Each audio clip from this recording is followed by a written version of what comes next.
Good morning, peoples, aka Sawadee Gap. January the 25th. I don't know about you, but god damn if this month hasn't friggin' flown by.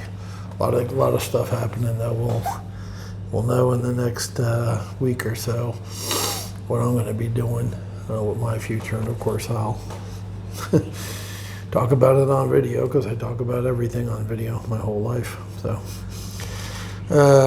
Great achievement is born of a struggle.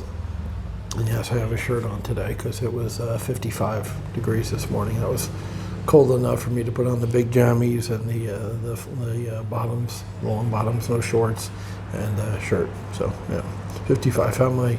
I found my shirt point, and it's 55 degrees, and that's outside, obviously. Although we do have a window open over there, so it is what it is.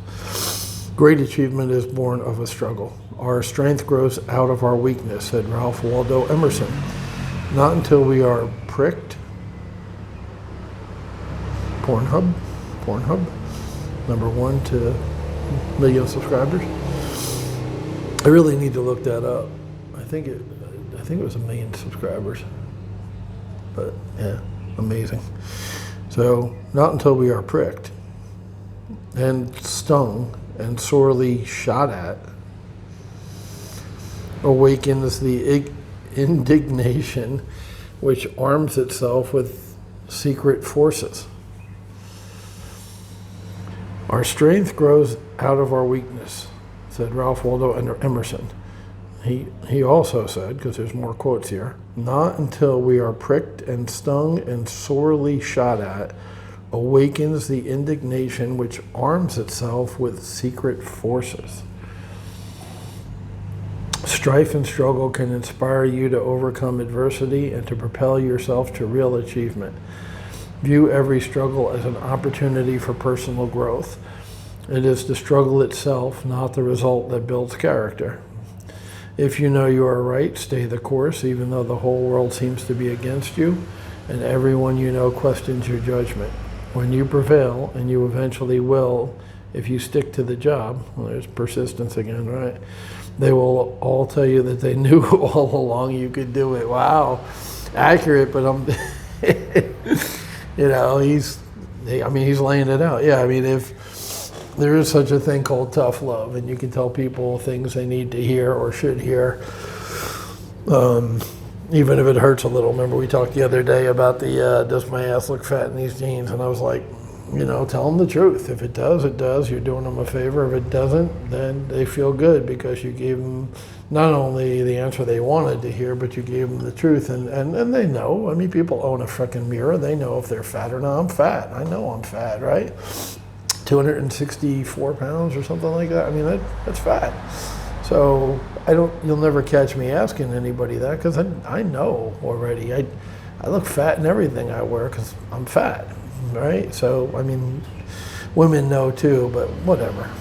So we talked about that the other day, and that's what he said. And also he talked about persistence, where stay the course even though the whole world seems to be against you.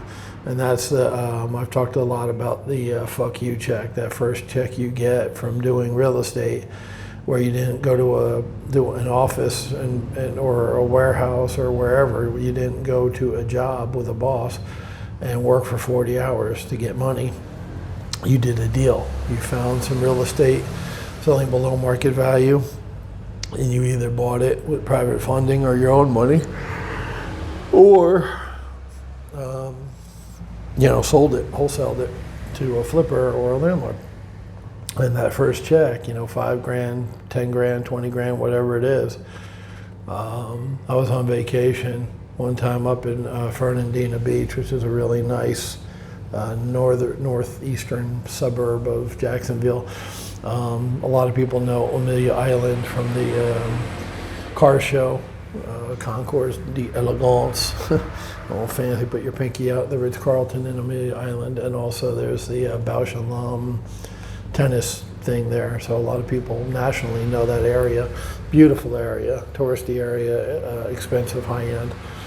And I got a condo for a week on the beach. I think I Airbnb'd it, and I took the girl I was dating at the time up there, had a great week at the beach. And the second day I was there, the title company from Jacksonville. In Jacksonville, you can close with a real estate attorney or a title company. That's not true in every state, but it is in Florida. So in Jacksonville, the title company I was doing business with called me up and said, "We got your check, 15 grand." So I was very happy to get that call. And it was a tough one. There were some issues and everything, but we got it closed. And the title company, we talk about partners and team. The title company, the people there are probably one of the most important parts of your team. I can't tell you how many times one of the title people came through for me. And if you're in Jacksonville, definitely check out John Gullett, Title America. He's right there on Old St. Augustine Road. I wound up using him towards the end, but I wish I had used him earlier. He's a great guy. Him and his brother do a fantastic job. They're very investor friendly, and they've pulled the rabbit out of the hat several times. Before him, I used Jessica Smith with Mason Title, and just make sure you get Jessica, because there's other people who work for Mason Title who aren't customer service focused. Jessica is, so make sure you use her, get her in that place. And last but definitely not least, probably the one I closed with the most was All Florida Title. Laura Reepsing. She's been there forever. She's been doing that for 20 something years, and she's also a miracle worker.